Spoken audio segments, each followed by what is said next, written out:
કામગીરી અધૂરી મૂકતા લોકો પરેશાન।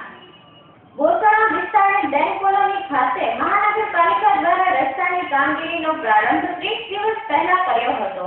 બાદ રસ્તાના કામ પહેલા પાણીની લાઇનના સમારકામ માટે ખાડાઓ ખોદવામાં આવ્યા હતા અને છેલ્લા 15 દિવસથી આ કામગીરીને તંત્ર દ્વારા પડતી મૂકવામાં આવી અને માટીના ઢગલા કરવામાં આવ્યા હતા। ત્યારે શુક્રવારે રાત્રિના વરસાદ પડતા તંત્રએ ખોદેલી માટી રસ્તા પર ફરી વળી હતી અને કાદવ કીચડ થતા રહીશોને ભારે હાલાકીનો સામનો કરવો પડ્યો હતો અને તંત્રની બેદરકારી સામે રોષ વ્યક્ત કર્યો હતો।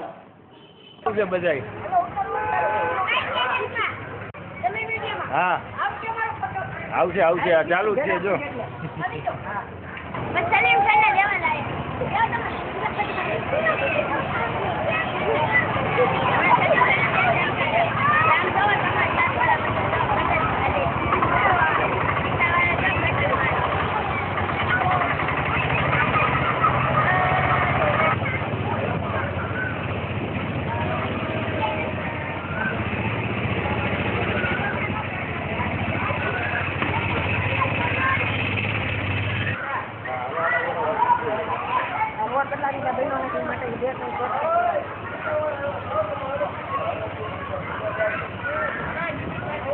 કેવી દિશા કરી આખા રોડની દિશા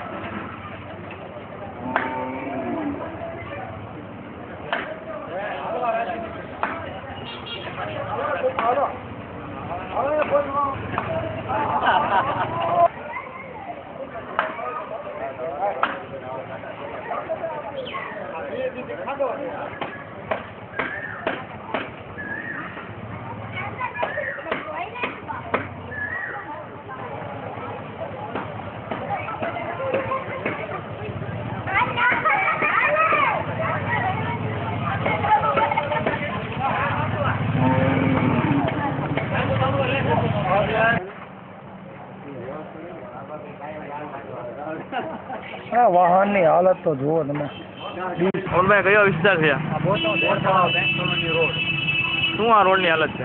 આ રોડની હાલત એકદમ બદતરથી બદતર છે। કોઈ હાલી એક એવું નથી અહીંયા। વાહન તો શું પણ આ કોઈ માણસ હાલી એક એવું નથી।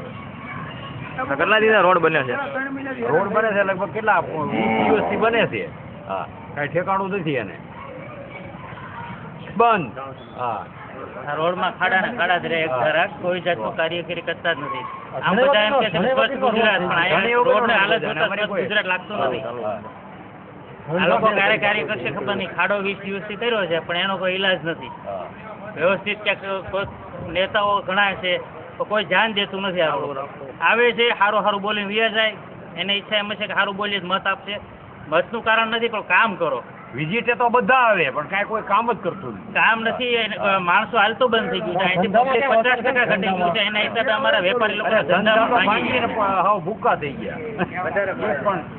બને એટલું વહેલા સરકાર લોકોને એ કહેવાનું છે કે ખાડા કરતા કા બંધ થાવ અને કા પછી હરખો રોડ કરાવો। કેટલા દિવસના કામ ચાલુ છે? આ ખાડાનું કામ તો 20 દિવસથી છે પણ લગભગ 3 વર્ષથી અહીં રોડ બન્યો જ નથી। 3 વર્ષથી રોડ જ નથી। અને આમ જનરલ જુઓ તો બધા આવી સારી વાતો કરે કે ભાઈ અહીંયા સરસ રોડ બનવાનો છે, અહીંયા સારું કામ થવાનું છે, પણ થતું નથી। બધાને મીઠું બોલતા આવડે છે, કોઈને કામ કરવું નથી। સ્વચ્છ ગુજરાત આ સ્વચ્છ બતાવી છે જો સ્વચ્છતા નકર મોદી સરકારનું રાજ છે। એ એમ કહે છે કે કોઈ જગ્યાએ કચરો નહીં। થોડાક ટાઈમ પહેલા અહીંયા ઓલા લોકો દંડ કરવા આવ્યા હતા મ્યુનિસિપાલિટી વાળા કે ભાઈ અહીંયા કાગળિયા કોઈ નાખવા નહીં। એટલે આવ્યા એટલે મેં તરત જ કીધું મેં અહીંયા કાગળિયા નાખવાની પણ પહેલાં તમે વળાવો। અહીં વળાવતા છો ને કાગળિયા નાખવાની વાત કરો છો।